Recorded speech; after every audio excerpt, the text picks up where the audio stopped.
안녕하세요, 북수형 카페 여러분. 자, 오늘은 이제 저번 시간에 이어가지고 일본사 관련된 기출문제를 이제 하겠습니다. 자, 교재 몇 페이지 펴 보시냐면 381페이지 펴 보세요. 자, 여기 보면 이제 일본 고대사 관련된 내용인데요. 볼게요. 자, 일본 역사에서 아스카 문화로 불리는 불교 문화의 임성기는 이렇게 했죠. 자, 아스카 문화는 이제 당나라의 영향을 받은 이제 그 국제적 귀족적 성격을 갖고 있는 그 불교 문화거든요. 그래서 그 아스카 문화 형성기는 이제 6세기에서 7세기 때 그 시기죠. 요때 이제 불교 문화가 상당히 발달했던 시기인데요. 근데 이제 여기 내용을 보시면 알겠지만 그 예문에 그 선지가 없어요. 예, 아스카 시대 관련된. 이 아스카 시대는 이제 고분 시대라고 하죠. 고분 시대 후기 때. 근데 이제 여기 보시면 뭐 나라, 헤이안, 가마쿠라, 에도 막부 다 이제 관련이 없는 시대거든요. 그래서 제가 답을 이제 나라 시대라고 달아놓은 건 뭐냐면 그래도 이제 그 고분 시대, 이 아스카 시대하고 제일 가까운 시기가 이 나라 시대예요.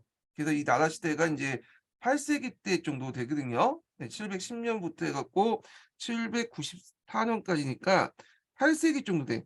제일 가까운 시기 때문에 달아놨는데 정확히 말하면 이제 요 답이 없죠. 이거는요. 예. 자, 하여튼 1번이 이제 이렇게 해서 유사 답안으로 이렇게 설정을 해놨고요.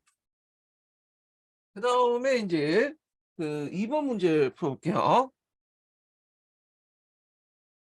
자, 일본에서 다음의 제도가 처음으로 실시되었던 시기에 이루어졌던 사실은 이렇게 있는데, 자, 종래 청왕이나 호족이 소유했던 주창인이 정장, 구민을 없애고 인류적 국가의 공지 공민으로 파악하여 호족이나 계장을 작성하였다.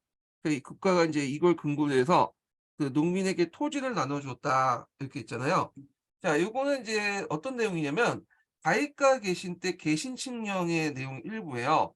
그래서 예전에 이제 청왕이라든지 호족들이 갖고 있는 사진 사민 그 개인의 토지와 개인이 소유한 민을 공지 공민, 국가 토지와 국가의 민으로 바꾸는 그런 정책이죠. 그래서 이제 개인 땅을 이제 국가 토지로 만든 다음에 이걸 바탕으로 국민들에게 나눠주는 토지 제도를 실시하죠. 이게 반전수수법이라고 하죠. 그래서 이제 가입가 계신과 관련된 내용이에요. 자, 그러면 가입가 계신과 관련된 이제 이 시기 때 이루어진 사실을 보면요. 1번 문제 보면 당의 율령 체제를 모방해서 중앙 집권적 정치 체제를 이뤘다. 맞죠? 이 다윗가 계신 자체가 이 경당사를 파견해 가지고 당나라의 율령 체제를 받아들여서 중앙 집권을 강화시키려고 했던 거잖아요. 답이 1번이 되겠죠. 금방 나오죠. 그다음에 2번 같은 경우에는 이제 석간 정치 관련된 내용이거든요. 석간 정치는 이제 후지와라 국가가 권력을 장악했던 시기인데 대개 이제 헤이안 시대 때 중기에 해당하죠. 9세기에서 10세기 때에 해당하는 시기죠. 그래서 이제 후지와시 국가는 청왕과의 지속적인 호갱 관계를 맺으면서 그 석정이나 간백이라는 이름으로 통치를 했던 시기인데 그래서 이제 이 시기를 이제 석정과 강백을 통해서 그냥 통치를 했기 때문에 석간 정치라고 이제 하기도 하죠. 자, 이 시대의 또 하나의 특징이 뭐냐면 이 석간 정치 때 후지와 시기 때는 그 당시에 이제 그 경당사가 폐지하면서 일본 고유의 문화인 국궁문화가 이제 뭐냐면 형성했던 시기다. 이렇게 보시면 될 것 같아요.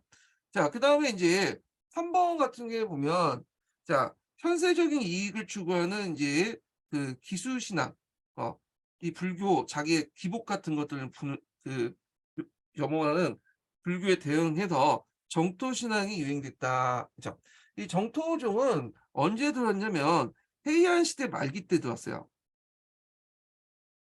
헤이안 말기 때 이제 일본에 들어와서 가마쿠라 막부 때 뭐냐면 확산이 되죠. 보통 정토 신앙, 뭐 정토정 이런 것들이 도입을 되면 이게 큰 이제 공통점이 뭐냐면 불교 대중화하고 연결돼 있죠. 불교 대중화.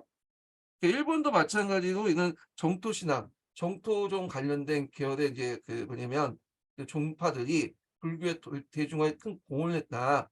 그래갖고 이제 그 일본 같은 경우에는 우리가 생각하는 정토종 외에도 정통종 계열의 이제 그 불교 교단이 많죠. 정토종 외에도 정통 진종이라든지 어 그래서 인제 이렇게 있고, 그다음에 뭐 입회 신종, 음 입회 시종 같은 것들, 이런 것도 인제 뭐냐면 정통교 계열의 이제 불교 교단이죠. 자, 그래서 이런 것들 좀 기억을 해 두시고요.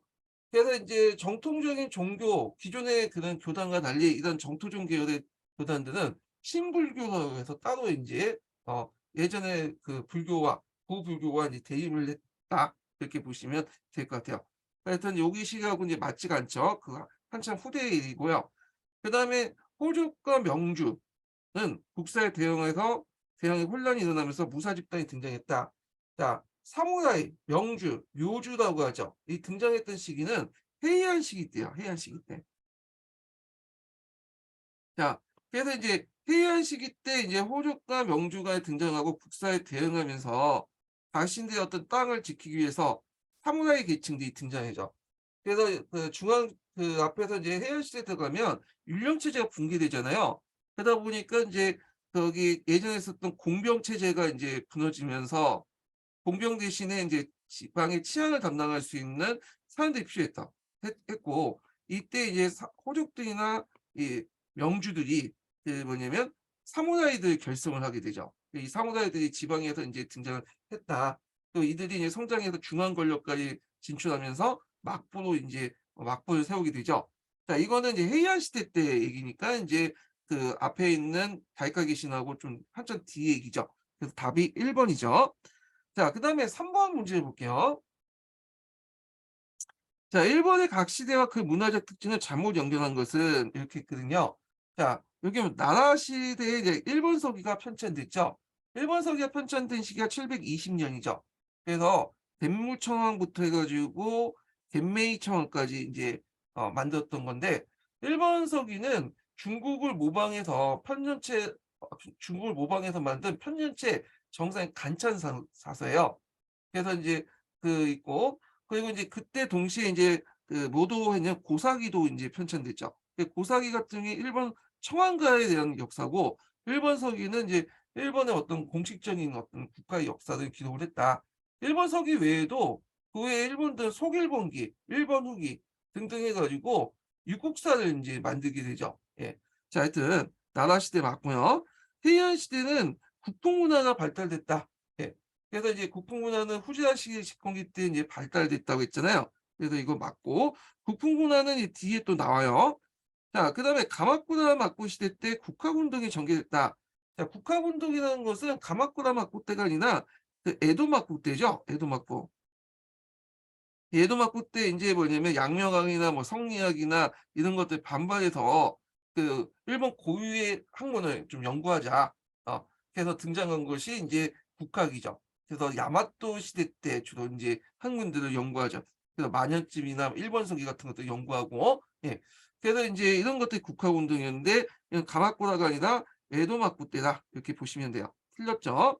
그다음에 에도 막부 시대 때는 상인들 중심의 조직 문화가 발달됐죠.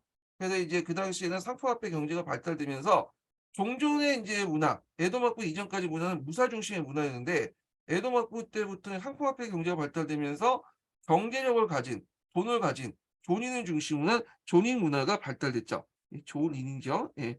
자, 그래서 인제 있고, 특히 이제 교토나 오사카 중심으로 해 갖고 인제 발달되는데, 그래 갖고 인제 요 내용들 좀 기억을 해 두시면 될 것 같아요. 그래서 교토와 오사카 중심으로 이제 발달된 문화가 게로쿠 문화고요.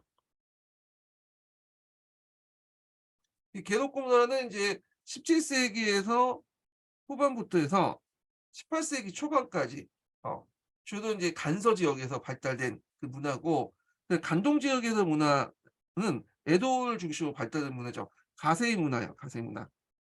그래요. 18 세기 말에서 19 세기 초까지 발달된 문화다, 이렇게 보시면 될 것 같아요.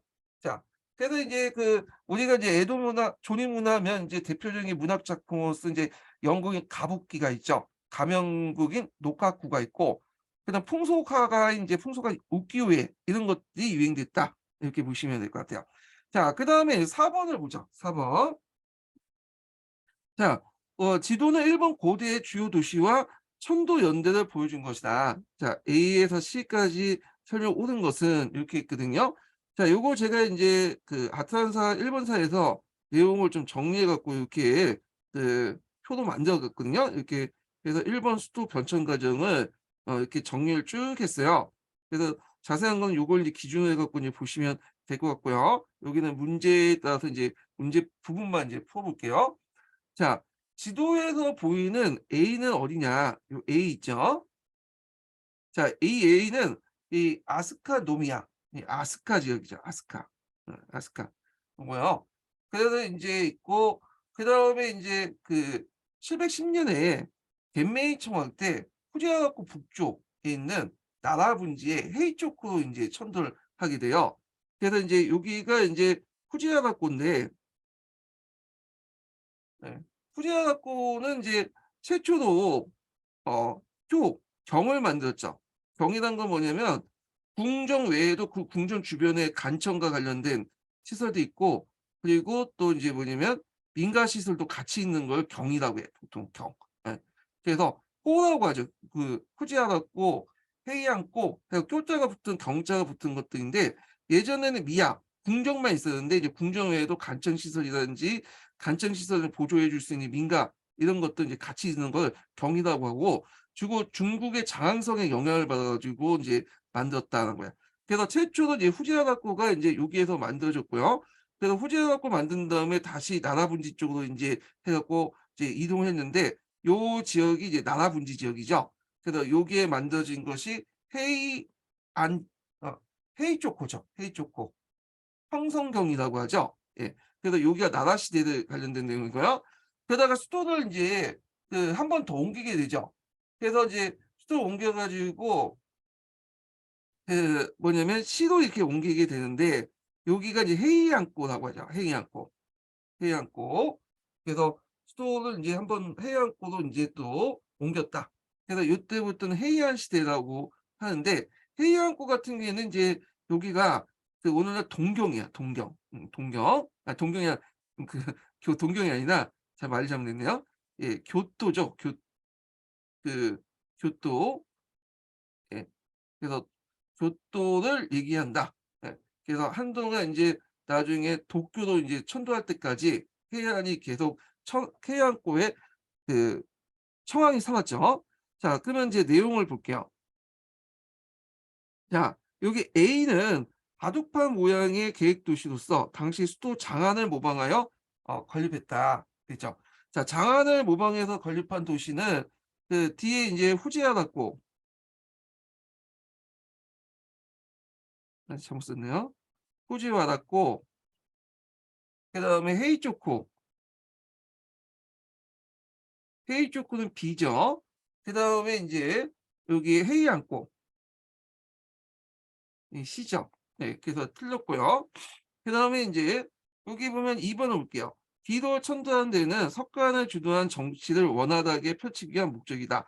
자 여기는 헤이쪼쿠인데 석관 정치는 헤이안 중기 때요. 그러니까 인제 여기하고 관련이 없고 그 위에 이제 헤이안고하고 관련돼 있죠.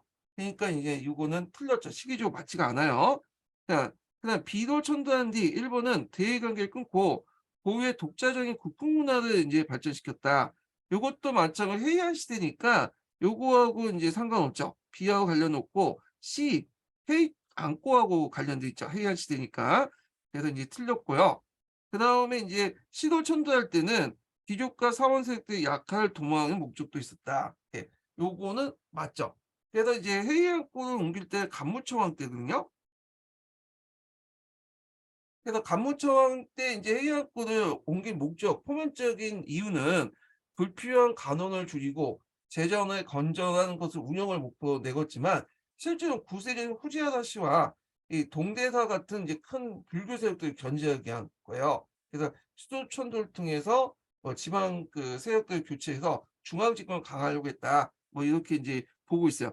그 외에도 뭐 여러 가지 견해가 있어요. 요거 그래서 제가 인제 그 관련된 내용은 제가 여기에다 정리를 했거든요.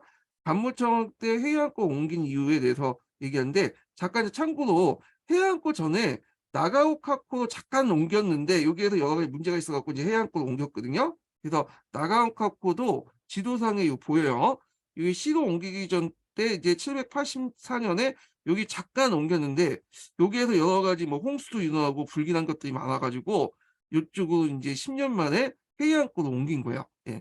자 하여튼 요게 인제 해안가 내용을 이제 정리를 했죠. 어 그래서 요거 참조를 해 주시면 될 것 같고요. 자, 여기에서 갑자기 후지와라 씨가 등장하니까 후지와라 같은 경우에는 그 해안고 이후에 인제 해안 중기 때 등장한 세력으로 알고 있는데 후지와라는 그 이미 저쪽 이제 나나 시대부터 등장했던 세력들이에요. 근데 우리가 인제 삭간 정치와 관련된 거는 후지와라 씨 중에 후지와라 국가와 관련된 거죠. 후지와라 국가. 그 후지와라 국가는 나중에 생긴 나중에 정권을 장악한 거고 이미부터 해이안 시대부터는 나라 시대부터 후지와라 씨가 있었고 우리가 알고 있는 석간 정치는 후지와라 씨 중에 후지와라 국가와 관련된 거다. 이렇게 기억을 해 두시면 될 것 같아요.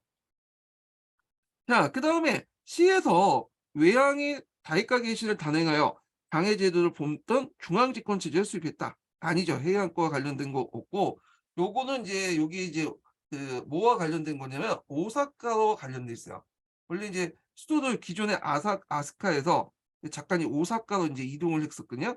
오사카가 여기 있는 도시예요. 예. 그래서 기내 지역의 이제 통로의 역할을 하는 지역이 오사카죠. 오사카. 그래서 이 오사카와 관련된 거예요. 이거 그 당시에 그 나니와코라고 했어요. 오사카. 예. 그래서 이제 해양과 상관없이 나니아로 이제 옮겼기 때문에 아스카에서 나니와코로 인제 옮긴 것 때문에 이제 상관이 없고요, 요거는요. 자, 그래서 이제 틀렸죠. 자, 요 문제는 제가 이제 그 아틀란타 일본사에서 인제 자세히 나왔거든요. 그래서 좀 문제가 쉬운 문제는 아니에요. 이게 어려운 문제예요, 이게. 예. 그래서 인제 요런 것도 인제 좀 기억을 해 두시고요. 자, 그다음에 인제 일본 중세사로 넘어가죠. 예. 일본 중세사로 넘어가기 전에 5번 문제 풀어봐야겠네. 예. 자, 국궁문화와 관련된 내용이죠. 자, 다음은 어느 시기 때 일본 문화에 관한 설명이다. 자, 가로친 문화에 출현된 대외적 요인을 두 가지 쓰시오.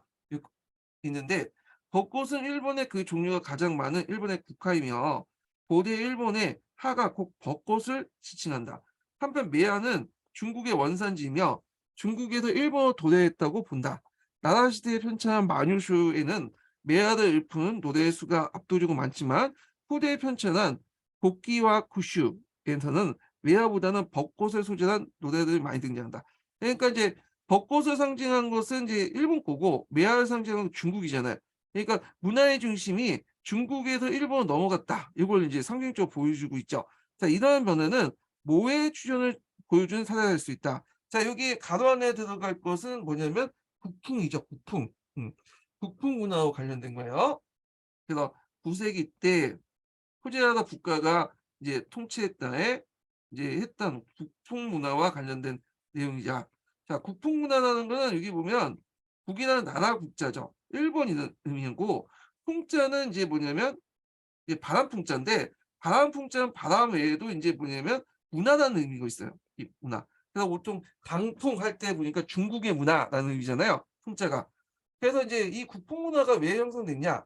일본은 7 세기 이후에 대륙의 선진 문화를 받아들이기 위해서 20 년간 경당사를 파견했죠. 그다음에 견신라사도 파견했고 근데 9 세기에서 10 세기 넘어가면서 당나라가 이제 쇠퇴하고 멸망을 했고요. 신라가 인제 와 바다가 또 쇠퇴하고 멸망하잖아요. 자, 그러니까 인제 더 이상 인제 외부로부터 뭐냐면 더 이상 받아들이지 못하게 된 거야. 예, 더 이상 이제 역할 모델로서 당나라와 신라가 문화적 선진 문화로서의 역할이 끝나게 되죠. 이게 쇠망이 해졌으니까. 그래서 인제 이때부터는 인제 뭐냐면 그 정당사를 폐지하고요. 그리고 독자적인 고유한 문화가 형성돼요. 이런 것들이 국풍문화죠. 국풍문화. 그래 갖고 인제 이 국풍문화 같은 게 대표적인 게 뭐냐면 만엽집에서 인제 한자를 번역시켜 사용한 만요나가가 예 무너지고 초서체가 간략하게 해서 시다가가가 등장을 했다는 거. 그 가타가나도 인제 이때 등장을 했고요. 그다음에 이제 와카 같은 것도 있는데 와카는 이전부터 있었긴 했어요. 여기 뭐 등장했다고 돼 있던데 와카는 이미 그 해양 시대부터 초기 때부터 있었거든요. 그치만 이제 와카가 널리 확산됐던 시기는 요 뭐냐 10 세기 초예요. 예. 10 세기 초. 그래 갖고 인제 그 와카가 확산됐다. 그래서 이 보충 샵에는 이제 등장했다 이렇게 돼 있는데 기출문제 분석에는 확산됐다 이렇게 보시면 돼요. 그래서 와카 같은 이제 것들이 있고 모노가타리라는 인제 뭐냐면 일본 고유의 어떤 소설이 등장을 했다는 거. 자, 그다음에 마키에라는 옷집을 사용한 문양을 만들었고 뭐 이런 등등이 있어. 그리고 건축 문화에서도 인제 고풍화가 일어나서 신대축구이 같은 것도 있죠. 이런 것들이 등장했고 그래서 인제 이런 등등이 일본 고유의 문화 에다가 기존에 받아들인 당나라를 접목시켜서 나타난 국뽕문화다. 이렇게 보시면 될 것 같아요. 근데 여기에서 물어본 본 것은 대외적 요인이죠, 대외적 요인. 음. 그래서 요거 나올 때 어떤 분이 이제 "정당사 폐지를 인제 답이 아니냐." 이렇게 인제 얘기를 하는데 그 대외적 요인이라고 볼 수 없죠. 경당사는 누가 파견했어요? 일본이 파견된 거잖아. 그러니까 인제 이거보다는 대외적 요인으로서 이제 당의 멸망 또는 쇠퇴 그다음에 신라와 관해의 쇠퇴 이게 인제 답이 될 수 있어요. 이거 관련된 답은 제가 이제 아시는 분이 책전 들어가신 그 당시 인제 교사분께서 알려주신 답이에요. 이게 맞을 거예요 아마 요 답이. 아트나사 중국 일본사에 있는 내용이거든요. 그래서 대의적 요인을 쓰라고 했으니까 경당사는 아니고 이거는 일본 국내에서 이제 파견된 거니까 아니고요. 대의적 요인으로서 이제 당의 멸망과 신라의 멸망, 쇠퇴 이런 식으로 예 답을 구성을 하셔야 될 것 같아요.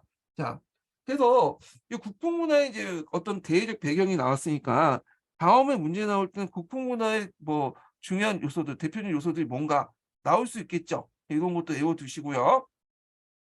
자, 그다음에 일본 중세 근세사 넘어가죠. 여기는 이제 주로 가마쿠라 그다음에 무르마치 에도마쿠 관련된 내용이에요. 그래서 인제 요 내용을 좀 볼게요. 자, 1번 문제를 보죠. 자, 다음은 호주 마사코의 연설이다. 밑줄친 기읍과 에서 미음에 대한 설명으로 옳은 것은 이렇게 있는데 이 호조 마사코라는 인물은 어떤 사람이냐면 가마쿠라를 이제 뭐냐면 세웠던 사람이 뭐냐면 미나모토 요리토모죠. 근데 이 미나모토 요리토모는 가마쿠라 막부를 세울 때 힘이 별로 없었어요. 그래서 자기 외가였던 호조씨 그러니까 외가보다 처가죠. 처가였던 호조씨의 도움을 받고 인제 뭐냐면 나라를 세웠거든 막부를요. 그러다 보니까 미나모토 요리토모가 죽은 후에 실권을 누가 장악하냐면 호조씨 집안이 장악을 해요. 어 그래서 가마쿠라 막부 때 인제 쇼군은 실제 권력이 없고요. 호조씨의 이제 식행이 인제 권력을 장악했던 시기죠. 자, 하여튼 이 호조 마사코는 이제 가마쿠라 막부를 세웠던 미나모토 요리토모의 예요. 호조 마사코. 이 사람이 상당히 여걸이었거든요. 그래서 이때 인제 이 연설을 했던 이유가 뭐냐면 그때 인제 무슨 난이 일어났냐면 잠깐요. 자, 이때 인제 그러니까 호조 마사코가 인제 이렇게 했던 연설 때 어 했던 인제 그 난이 일어났는데 요 난은 인제 뭐냐면 그 당시 잠깐 자, 이제 호주 마사코가 왜 연설했냐면 그때 조코의 난은 인제 일어났기 때문에 그러는데 조코의 난은 뭐냐 하면 그 당시 인제 권력이 가마쿠라가 완전히 장악했던 시기가 아니라 가마쿠라는 주로 인제 간동 지역에 권력을 장악하고 있었고 조정 있죠. 이 조정 간서 지역에 인제 권력을 장악하고 있었어요. 그래서 이 조정에서 인제 간서 지역의 사무라이들을 인제 규합해 갖고 안동에 있는 가마쿠라를 공격한 사건이다. 이것이 이제 조쿠의 난이에요. 그때 이 조쿠의 난이 일어나니까 그때 이제 호조 마사코가 나와서 일장 연설한 내용이 뭐냐면 여기 그 관련된 내용이거든요. 그럼 내용을 보면 자, 조정으로부터 줄곧 차별받고 착취되어 온 무사들을 현재의 지위로 끌어들인 자가 누구인가? 요리토모 아닌가? 지금이야말로 죽은 요리토모 그러니까 미나모토 요리토모 가마쿠라 막부를 세운 사람이죠. 은혜에 보답해야 할 때다. 만일 조종을 따르는 자가 있다면 만류하지 않겠다. 다만 이제 교토로 할 때 먼저 나를 죽이고 가라. 이렇게 한 거죠. 자, 그러면 인제 여기에서 볼 때 인제 관련된 내용 중에 옳은 설명을 보는 것은 자, 조종으로부터 그러니까 당시 조선과 사신을 교환하고 있었다는 거죠. 자, 이때 가마쿠라 막부 시대 때 그 우리나라는 조선이 아니라 고려죠, 고려. 예. 그렇기 때문에 틀렸고. 자, 그다음 니은은 그 무사들인데 당시 쌍끼 곤따이를 통해서 통제받고 있었다. 쌍끼 곤따이 제도는 가마쿠라 막부 때가 아니라 에도 막부 때예요. 에도 막부 때.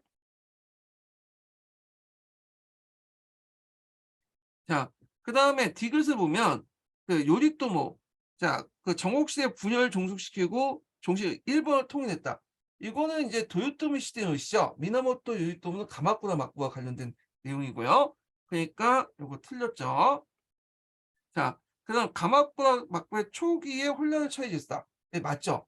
그래 갖고 인제 요건 앞에서 얘기한 조쿠의 난과 관련된 내용이죠. 조쿠의 난. 그리고 인제 맞고 미우는 교토는 도쿠가 이에야스가 막부를 열었던 곳이다. 도쿠가 이에야스가 막부를 열었던 곳은 에도예요, 에도. 어. 동경이죠, 오늘날. 예. 그 여기는 인제 가마쿠라 막부니까 가마쿠라 막부 에서 이거는 간동 지역에 있었어요. 그러니까 에도 부근에 있었다고 보시면 돼요, 여기는. 자, 하여튼 틀렸고. 그래서 이 조쿠에나는 결국에는 인제 진압됐죠. 어. 그래서 이 조쿠에나는 진압으로 해 갖고 이제 조정의 권위가 하락하고요. 공과 무가 이원적인 정권이 붕괴됐어요. 그리고 이제 막부는 중앙 조직과 지방 조직을 재정비했다는 거. 그래서 전 지역의 지도와 수구를 이제 파견해서 통치를 했다. 이렇게 보시면 될 것 같아요. 자, 그다음에 이제 2번을 보자. 2번. 다음은 밑줄치 인제 그 가의 결과를 가져온 대표적인 정책 두 가지 쓰고 이후 나타난 그 무사의 신분상 변화를 쓰시오 이렇게 했거든요. 자, 요 관련된 내용은 이제 뭐냐면 도요토미 히데요시 정치과 관련된 내용이에요. 그럼 볼게요. 자, 가마쿠라 시대부터 이제 전국 시대까지 무사들과 농민들이 같은 지역에 거주했으나 에도 시대부터는 무사, 농민, 수공업자, 상인들이 신분을 나누고 무사들은 다이모성에 있는 그 도시로 모여 살게 됐다. 요거는 성하촌이라고 하죠. 조카마치 밑으로 가죠. 그래서 그 예전까지는 전국시대 전까지는 주로 인제 그 무사들이 시골에 살았어. 이 농민도 같이 살았는데 전국시대를 계기로 해 가지고 도요토미 히데요시 거쳐 가지고 인제 뭐냐면 병농 분리 정책에 입각해서 그 당시 인제 그 사무라이들은 그 다이모들과 함께 다이모 주변에 성에 살고 성 주변에 살고 그다음에 농민들은 이제 따로 이제 농촌에 살고 이렇게 병농 분리를 하게 돼요. 그 예전에는 또 이제 사무라이하고 그 일반 농민들 간의 경계가 좀 명확하지 않았거든요. 그래서 일반 농민들도 잔지무라이 같이 뭔가 사무라이면서도 농사일을 하는 계층도 있었고요. 이끼라고 아시죠? 이끼라고 공개할 때 인제 이들도 이제 자기가 칼도 가지고 있고 활도 가지고 무기도 가지고 있어. 근데 이 도요토미 시대는 이거를 명확히 하기 위해서 그 당시 인제 사무라이들과 농민들을 분리시켰죠. 농민들은 농사만 짓게 해서 별도의 호족으로 인제 작성하게 되고 사무라이들은 농사를 못 짓게 하고 대신에 인제 이들은 사무라이 일만 하는 거야. 그리고 칼을 찰 수 있는 권한을 주고요. 그리고 인제 일반 농민들이 가지고 있는 칼은 다 몰수해서 인제 칼을 못 차게 했죠. 그래서 에도 시대 때부터는 칼을 찰 수 있는 권한은 가진 사람은 사무라이밖에 없어요. 예. 이때부터 인제 도요토미 시대부터는 히데요시부터는 아예 인제 농민들이 칼이나 창 같은 걸 소유하지 못하도록 했다. 이렇게 보시면 될 것 같아요. 그래서 이렇게 병론 분류와 신문제 정리 결과 뭐 이렇게 얘기하는데 자, 그러면 가해 결과를 가져온 대표적인 정책 두 가지를 쓰시오. 병론 분류와 신분제 정리의 결과를 가져온 그래서 하나가 이제 태압 금지와 그다음에 도수 정책, 무기 수거령이죠. 신분 통제령 이런 것들이 인제 볼 수가 있고요. 자, 여기 태압 금지라는 건 뭐냐? 검지는 토지 조사예요. 태압은 그 당시 도요토미 히데요시가 인제 별도의 막부를 설치하지 않고 처음부터 하던 태압이라는 이름으로 통치했거든요. 예, 도요토미 히데요시 같은 경우에는 인제 그 뭐냐면 집안 출신이 너무 그 안 좋기 때문에 독자적인 막부를 만들지 못했어. 막부를 만들 수 있었던 그 권한은 미나모토 집안만이 만들 수 있어요. 근데 도요토미는 좀 미나모토 집안하고 먼 농민 출신이잖아요. 그러다 보니까 천황후부터 받은 태압이라는 이름으로 통치를 했고 태압이 실시한 검지 정책, 토지 조사사에서 태압 검지라고 했어요. 그래서 요 검지 정책은 그 전국 시대부터 다이모들이 했던 건데 이걸 히데요시가 계승해서 전국적으로 확대시켰다. 이렇게 보시면 될 것 같아요. 그래서 이 태학 검진은 이제 주요 내용은 뭐냐면 토지를 4단계로 나눠요. 토지를 4단계 매기고 거기에 입각해서 이제 곡구닥가를 산출하죠. 그래서 이 곡구닥가를 산출하고 그 생산고에 따라서 연공을 인제 정하죠. 그래 갖고 인제 그 연공 부담자들 백성들은 검지장이라고 해서 토지대장 같은 검지장에 등록을 해 놓고 요기에 입각해서 인제 뭐냐면 그 세금을 갖다 바치고요. 연공을 바치고 그리고 인제 연공을 받은 다이모드는 막부에 뭐냐 군대 동원에 대한 의무를 지게 되는 거야. 그래서 그 보통 다이모드 1만 석을 기준으로 해 갖고 다이모라고 하죠. 그래서 1만 석은 뭐 100 명까지 동원할 수 있고 그다음에 뭐 2만 석은 200 명까지 이렇게 전쟁 나면 동원하고 하는 거야. 그래서 이렇게 퇴학 금지를 통해서 백성들은 그 다이모드나 막부에 정한 연공을 결정을 하고요, 곡구닥가에 따라서. 그리고 그 뭐냐면 곡구닥가에 따라서 또 다이모드는 병력을 동원할 수 있는 어떤 의무량이 이제 이렇게 할당이 됐다. 이렇게 보시면 될 것 같아요. 자세한 내용은 제가 인제 여기 적어 놨으니까 좀 기억을 해 두시면 되고요. 그래서 인제 연공 부담자인 백성들, 검직장에 들어가 있는 사람들은 이제 백성들이 되는 거고요. 거기에 연공을 받는 사람은 사무라이, 다이모들이 되는 거죠. 뭐 이렇게 이제 보시면 될 것 같고. 그다음에 도수 정책 같은 경우에도 인제 칼은 그 당시 누구만이 찰 수 있다? 이제 사무라이만 탈 수 있다는 거죠. 사무라이가 찰 수 있는 특권을 이제 주어지죠. 사무라이만. 이 도수 정책은 인제 백성들이 가지고 있는 칼을 다 뺏었고 사무라이만 칼을 찰 수 있도록 만들었다. 이렇게 이제 보시면 될 것 같아요. 자, 이후 나타난 이 무사대 신분상 변화를 쓰시오. 이렇게 했는데 자, 사무라이들은 이제 직접 경작자에서 분리돼요. 봉토 소유자, 그다음에 토지 관리자, 그다음에 복록 수급자로 바뀌죠. 그러니까 봉토 수요자나 토지 관리자들은 뭐 다이모들, 그 다이모 밑에 인제 뭐냐 좀 약간 하다모토나 곡괭이 같은 사람들이 있고 그다음 그 밑에 있는 인제 뭐냐면 사무라이들, 하급 사무라이들은 그 밑에 다이모나 하다모토, 곡괭이 등용 고용이 돼 갖고 일하는 사람들이죠. 그래 갖고 인제 그는 인제 하급 사무라이든 복록 수급자가 된 거죠. 예. 이렇게 해서 인제 사무라이 계층들이 있고 이 사무라이 계층은 아까 지명한 것처럼 농촌에 거주하지 못하고 도시의 다이모성에 있는 그 뭐냐면 어 평화촌에 인제 거주하게 되죠. 예. 그리고 농촌은 이제 농민들은 인제 거주하게 되고요. 조카마치에 거주하는 사람을 이제 사무라이, 상인들만 공인들이 거주하고 농민들은 농촌에 거주하게 된다. 이렇게 보시면 될 것 같아요. 그래서 인제 에도 시대 때 산업공상이라는 제도가 그 도요토미 히데요시의 퇴학금지나 보수정 이런 것들을 통해서 이제 마련됐다. 이렇게 보시면 돼요. 그래서 인제 이렇게 있고 3번 문제를 볼게요. 자, 일본의 막번 체제가 성립된 시대는 이렇게 있는데 막번 체제라는 것은 에도 막부 때 인제 실시했던 중앙집권적 봉건 체제를 얘기하죠. 보통 일본의 봉건제 하면 중앙집권적 봉건제라고 하잖아요. 근데 엄밀히 말하면 일본의 봉건제가 중앙집권적 봉건제라는 거는 에도 막부 때만 얘기하는 거고요. 그전에 인제 가마쿠라 막부나 무로마치 막부 때는 지방분권적 봉건제도예요. 예, 하여튼 그래서 이제 이 막번 체제는 그 막번 그러니까 이제 막부하고 번으로 나누죠. 이 막은 이제 막부는 중앙에 있고 번은 이제 다이모드를 얘기하는데 이 막부가 이 다이모드를 통제하는 방식으로 중앙집권 체제를 강화시켜 나가죠. 그래서 뭐 산키 곤타이 제도나 앞에서 인제 얘기했던 창금 교대 정책 같은 거 있죠. 이런 것도 이제 대표적인 인제 막부가 다이모드를 통제하는 그런 정책들이죠. 예. 그래서 인제 이런 것들 좀 기억을 해 두시면 될 것 같고요. 예. 자, 그러면 인제 이 시대가 인제 뭐냐. 이거 너무 쉽죠? 예.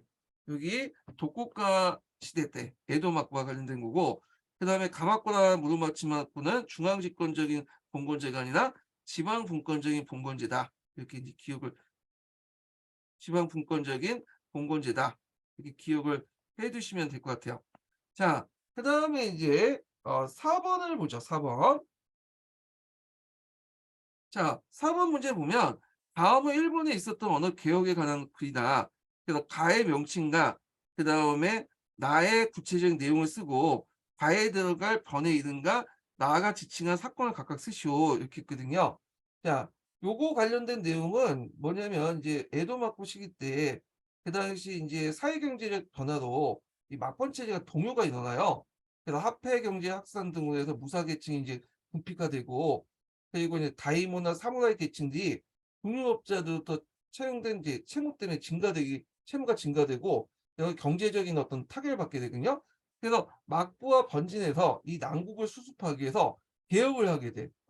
근데 이제 막부와 번진의 개혁이 좀 방향이 다른데 자 막부의 개혁은 좀 뭐냐면 예전에 자연경제 형태로 이제 돌아가는 그런 복구적인 개혁이에요. 근데 이에 반해서 이제 번진 그리고 인제 요게 번지는 사스마, 조슈 뭐 사가번 이런 그 번진의 개혁은 그 당시 상품화폐 경제를 인제 바탕으로 해서 이걸 이용한 개혁이죠. 그 근대적 개혁의 성격을 띠고 있어요. 그리고 이 번진 개혁의 특징은 뭐냐면 그 당시 상인들을 개혁에 참여했다는 게 특징이에요.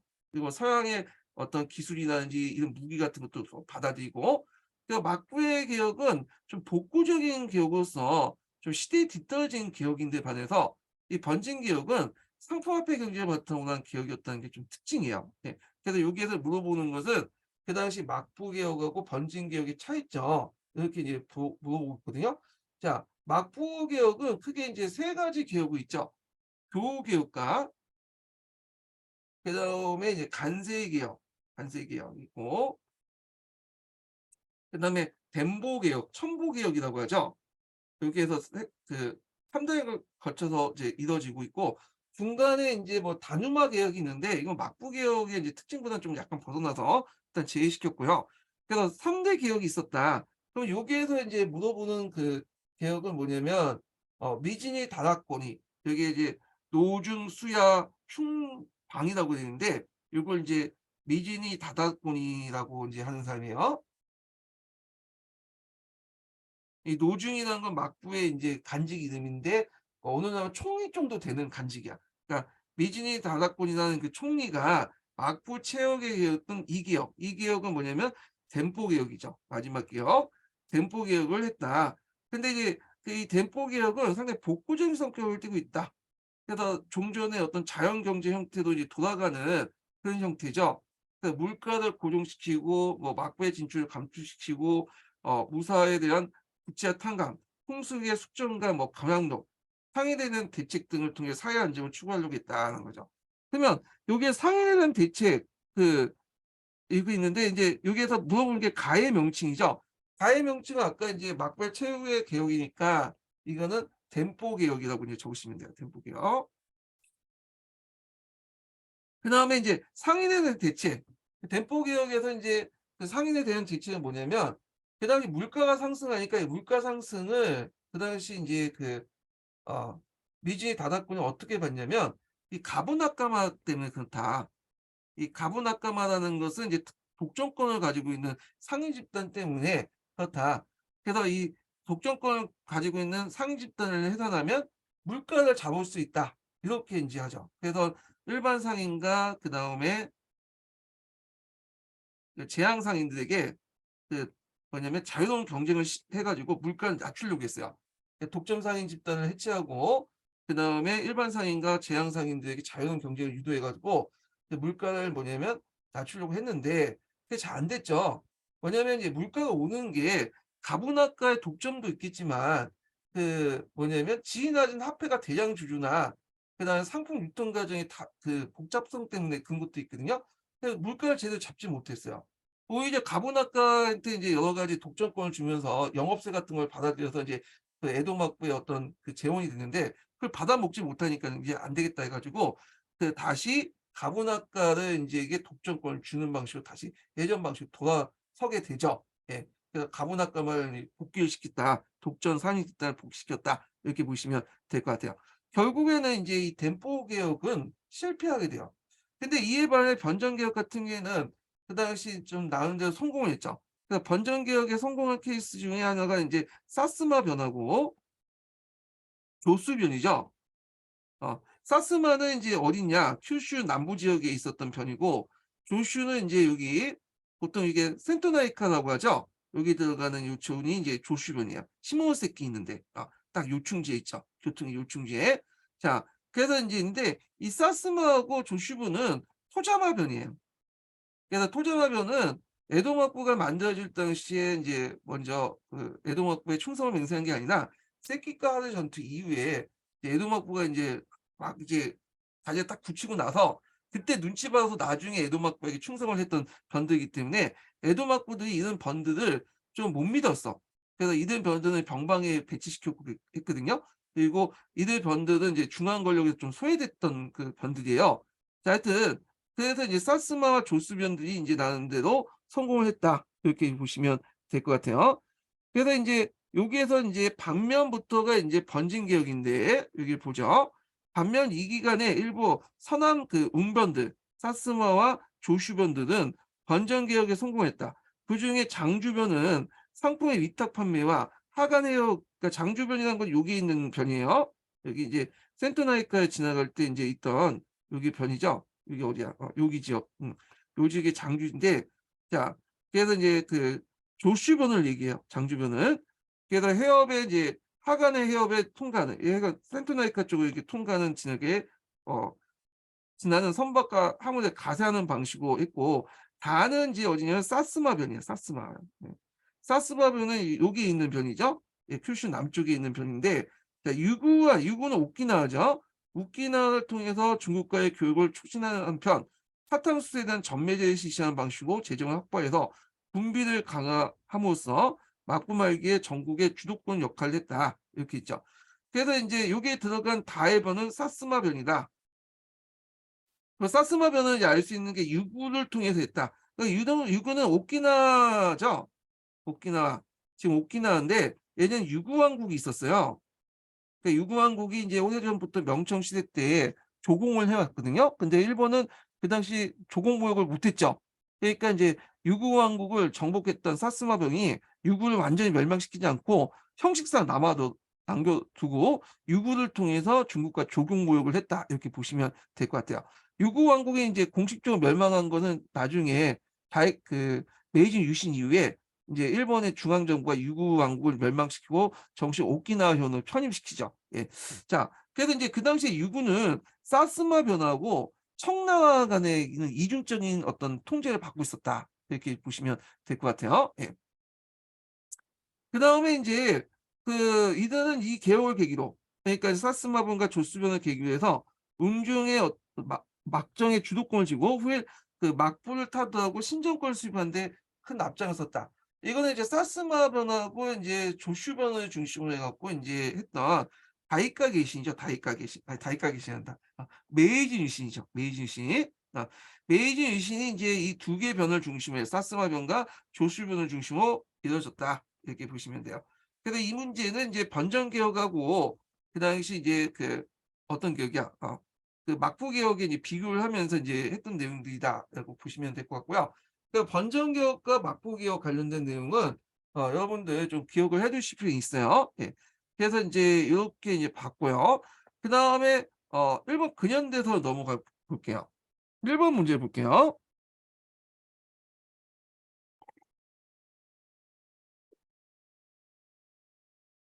자, 기획에서 미은에 대한 설명을 옳은 것은 1858년 미일 수호 통상조약의 칠호 문제를 계기로 막부와 중앙 양위세력 간의 정치적 갈등이 전면 그, 드러났다. 등죠.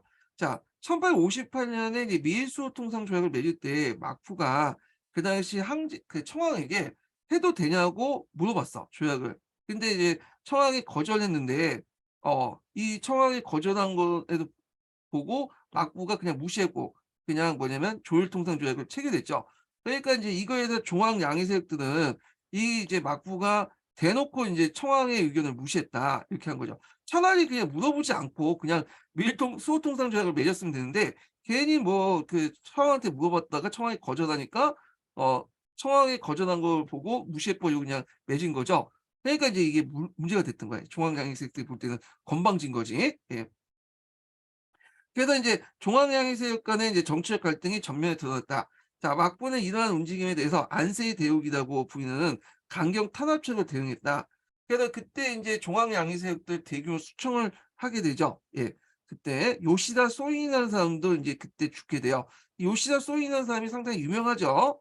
우리가 알고 있는 이제 그 뒤에 일어난 사이고 다카모리 등등 해 갖고 이토 시도모리 등등 해 갖고 스승이었어, 이 사람이. 예. 그래 갖고 예를 들면 메이지 유신의 정신적인 어떤 그 지주 이렇게 보시면 돼요. 요때 죽었죠. 안세이 대역 때. 자, 그래도 막부에 대한 불만이 사라지지 않자 막부 측은 1864년 무역권을 행사했고 이로 인해서 반막부 운동이 잠시 주축했다. 하지만 조슈의 반막부 정권이 수립되면서 사스마 조슈 동맹이 일어나고 사츠 동맹이 나오죠. 그래서 막부 반막부 운동이 다시 힘을 얻게 되었다는 거죠. 그래서 이때 인제 이게 좀 약간 이제 중간에 많이 생략이 됐거든요. 예. 그래 갖고 인제 요거 내용이 뭐냐면 그 당시 인제 그 안세이 대역 이후에도 인제 그 막 들고 일어나게 되고 이나우스케 같은 사람도 인제 그 당시 그 막부의 수장이었던 사람도 인제 그 살해당해요. 그러니까 인제 '아 이거 안 되겠다.' 해 가지고 그 당시 인제 그 막부가 공무 합체 운동을 펼치게 돼. 그래서 종황 양의론자들이 비판했던 것이 청왕의 말을 무시했다는 거 아니에요. 그래서 요걸 이제 수렴해서 공가와 무가가 같이 정치를 한다는 공무 합체 운동을 이제 펼치게 되고 이거에 대해서 인제 뭐냐면 그 종황 양의파의 공곤파들가 주로 인제 사스마 면에 있는 애들과 그다음에 공가 세력들이 호응을 해요.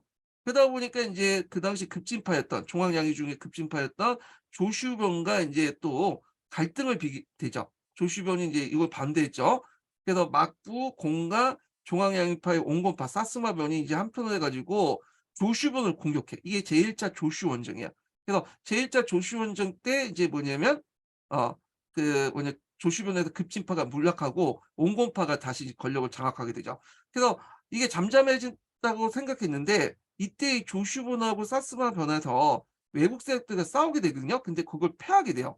그래서 인제 다시 인제 조슈아 사스마 변에서 급진적인 양위파들이 등장을 하게 돼요, 종합 양위파들이.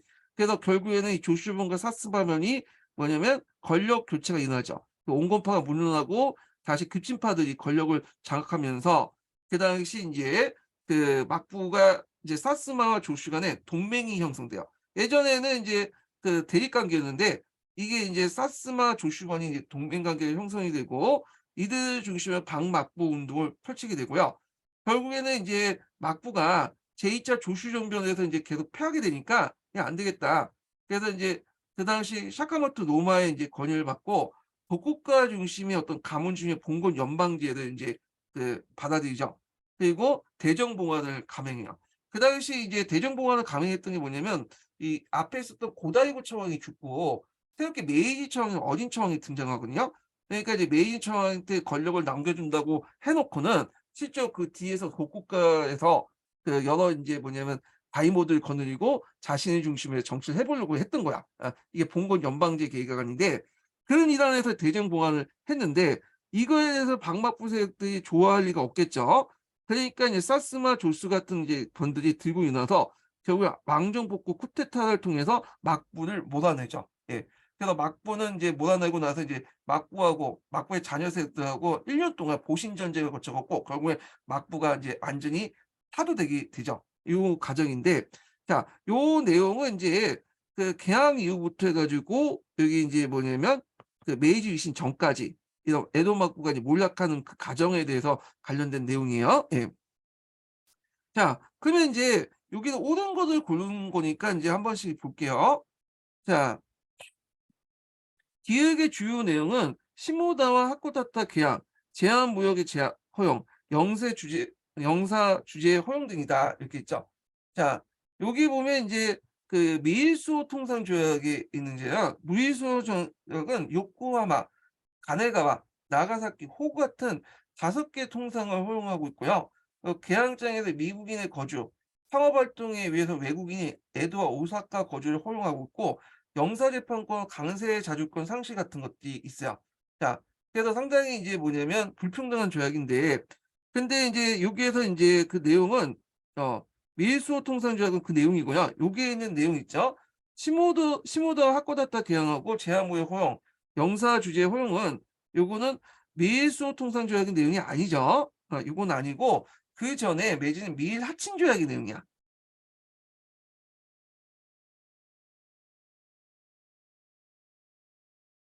그래서 이제 틀렸고요. 그다음에 이제 여기 보면 니은을 이제 볼게요. 여기 니은 어디 있어? 종합 치어 문제죠. 자, 니은을 둘러싼 갈등의 계기도 사이고 다카모리가 세이나 전쟁을 일으켰으나 실패했다는 거죠. 자, 이거는 이제 세이나 전쟁은 상관없죠. 사이고 다카모리 세이나 전쟁은 1877년에 일어났어요. 메이징 유신 이후에 일어난 거야. 그래서 이제 정부의 개화 정책으로 인해서 사회 경제적 지위가 상실한 불평 사족들을 일으킨 반란이죠. 그래서 인제 그 전환론에서 패배한 그 사이고 다카모리는 자기 고향이었던 인제 그때 사스마 변쪽으로 가 갖고 거기에서 반란을 일으켰는데 이게 세이나 전쟁이었다는 거. 이 세이나 전쟁은 몽골전 무사와 정부의 근대 상계군의 대결로서 결국에 정부군이 승리함으로써 메이지 유신의 근대적 군대 개혁의 성공을 보여주는 사건이었다. 이렇게 보시면 될 것 같아요. 자, 그래서 이제 이거는 인제 미수호통상 조약의 한참 뒤의 얘기니까 요거는 틀렸고요. 그다음에 디귿의 운동의 실패로 세국 정책이 폐기되고 개국으로 전환이 이제 정책이 전환되었다. 이렇게 있는데요. 자, 여기 보면 디귿 종황량이죠. 이 종황량에서 인제 세국 정책 폐기로 개국을 전환해서 전하는 건 맞는데 종황량이 운동 자체가 실패를 의미하지 않아요.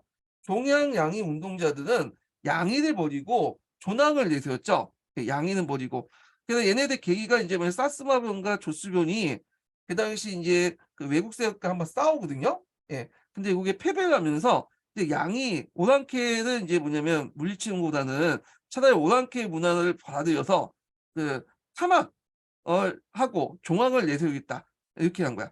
그래서 인제 세국 정책을 폐기하고 개국 정책에 전환되었다. 이렇게 이제 돼 있는데 요거는 이제 뭐냐면 이제 근대화의 수단으로서 종전의 세국 정책을 이제 버리고 그다음에 개국 정책의 실패로 전환됐다라는 건 맞아요. 그렇지만 종황양이 운동의 실패 자체는 아니었다는 거죠. 종황양이 운동이 실패보다는 종황양이 운동의 양인을 버리고 존왕을 바탕으로 해서 세국 정책을 폐기하고 개국으로 넘어갔다. 이렇게 보시면 돼요. 이 실패라고 단정하기는 어렵다. 다만 그 양의 정책만 포기했다. 이렇게 보시면 되겠죠. 그래서 종황양의에서 양해를 버리고 종황을 넘어가서 적극적으로 인제 서양의 문화를 받아들이고 이걸 바탕으로 해서 뭐냐면 그 다이카게 그러니까 메이지 유신이 일어나서 그 뭐냐면 에도 막부를 물리쳤죠. 예, 타도했죠. 타막했다는 걸 보시면 될 것 같아요. 그래서 종황양의 운동자는 양해를 버리고 종황을 내서 막부 타도 운동을 했고 결국에는 인제 그 수단으로서 세국 정책을 버리고 개국 정책을 선택했다는 게 타당하고요. 운동이 실패됐다는 건 틀린 거야. 이게 그러니까 이게 답이 아니죠. 자, 그다음에 인제 그 4번 문제 풀어 볼게요. 예. 자, 니은을 붕괴시키기 위해 막부는 조정과의 개선을 도모한 공모합 제도를 제시했다. 자, 사스마 조슈 동맹은 그 당시에 비밀 동맹이에요. 예.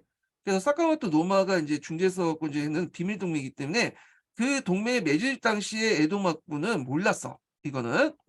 그래서 인제 요거는 틀렸고 공모합 제도 같은 경우 아까 처음에 얘기한 것처럼 그 뭐냐 공모합체는 그 여기 안세의 대옥 이후에 이제 했던 거죠.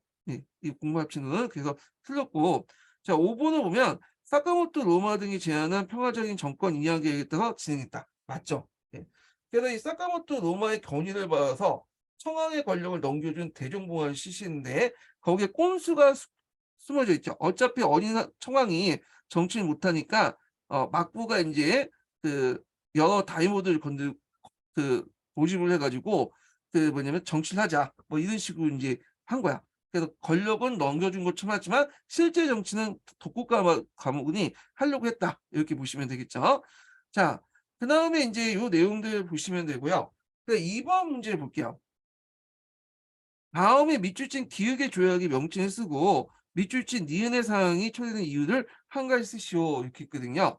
자, 일본 외국인과 일본인이 교류하면서 그동안 5개 항구를 열었다.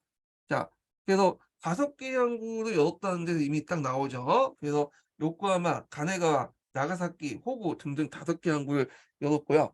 그다음 특히 외국인들이 많이 모인 요코하마가 첫 번째이고 그다음에 고베이고 나머지 세 항구는 보잘것 없었다.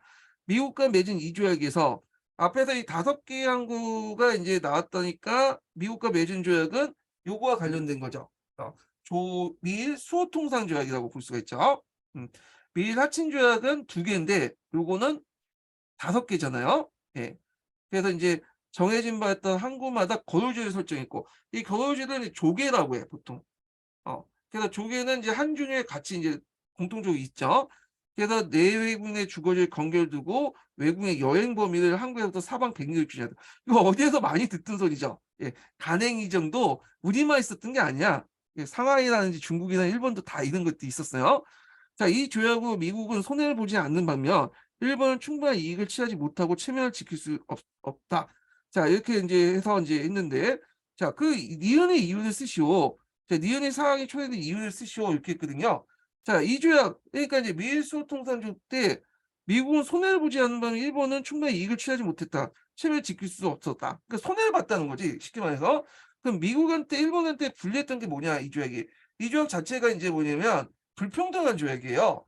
그래서 보면 이제 무역의 어떤 전면 자유화가 있고요.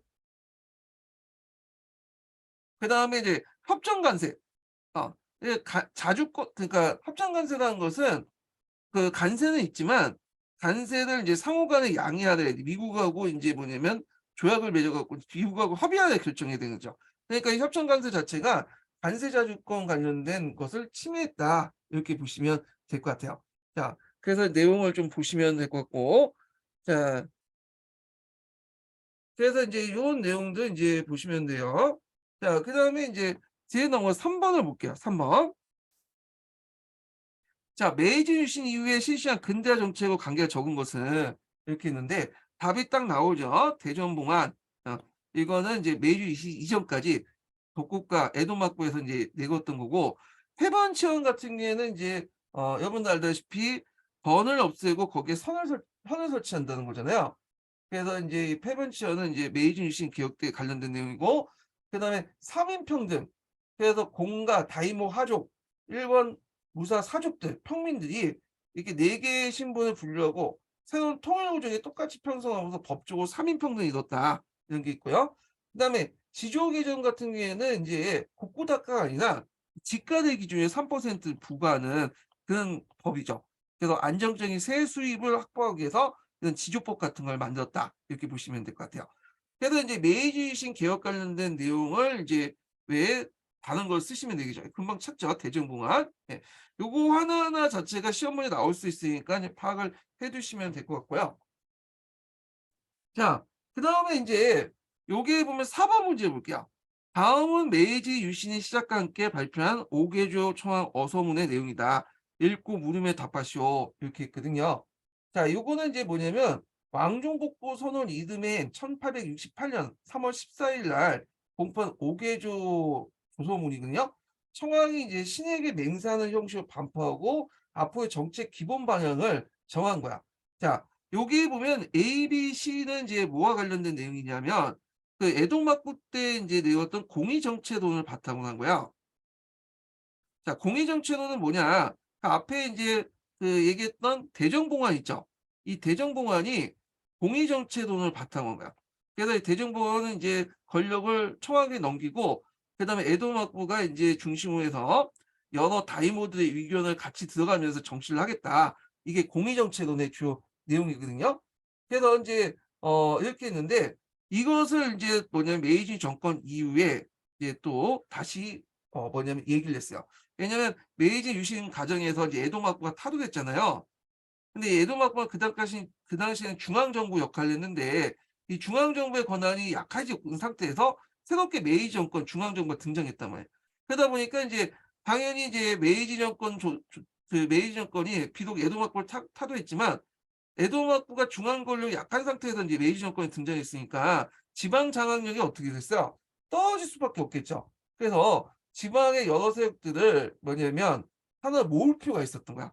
그래 가지고 인제 앞에 이제 메이지 정권 에도막부가 내세웠던 공의 정치론을 끌어다가 인제 여기에다가 A, B, C에다가 집어넣은 거죠. 그래서 우리가 독단적으로 인제 정치를 하지 않고 여러 신민들, 다이모들 의견을 적극적으로 들어서 같이 하겠다. 그래서 이걸 바탕으로 해서 이제 중앙 권력을 좀 약간 회복시키려고 했다는 거죠. 그래서 중앙에서 독단되지 않고 독단적으로 활동하지 않고 너희들 의견을 좀 들을 테니까 우리는 믿고 좀 약간 힘을 보태 달라. 이렇게 얘기를 했던 거야. 그래서 그 내용인데 이게 공의정치론 관련된 내용이야. 그래서 널리 회의를 일으켜서 만기의 공론을 떠서 정하고 상하의 마음을 하나로 해서 격려를 하고 이게 이제 약간 뭐냐 의회제와 좀 비슷한 내용이잖아요. 근데 이 공의정치론은 그 어떤 의미가 있냐? 이거는 초창기 메이지 정권 때 그 당시 이제 그 지방의 어떤 세력들을 끌어모으기 위해서 하나의 이제 정치적인 어떤 립 서비스에 불과했는데 이 공의정치론을 끌고 와 갖고 근데 이제 나중에 자유민권 운동자들이 이걸 이용했죠. 그래서 자유민권 운동자들이 이걸 내세우면서 "우리도 의견을 더 달라. 너희들 위해서 결정을 마음대로 하지 말고 우리 의견도 더 달라." 그렇게 하면서 의회와 법을 만들어서 국민의 의견도 더 달라. 그때 이제 이 부분을 끌어다가 인제 또 얘기를 하게 돼요.